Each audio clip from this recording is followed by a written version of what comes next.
हा व्हिडिओ शेवटपर्यंत नक्की पहा आणि मनातून एकदा तरी म्हणा, जय बाळू मामा. चला तर व्हिडिओला सुरुवात करू. आजच्या काळात लोक म्हणतात देव आहे पण दिसत नाही, संत होते पण गेले.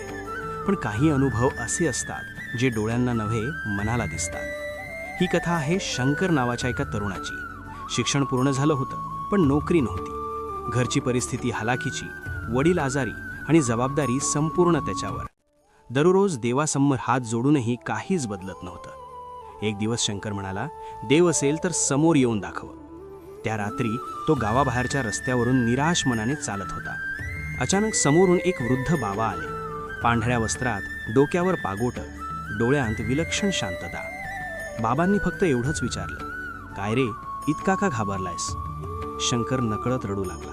त्याने सगळं मन मोकळं केलं. बाबा हसले आणि म्हणाले, वेळ लागतो पण विश्वास ठेव.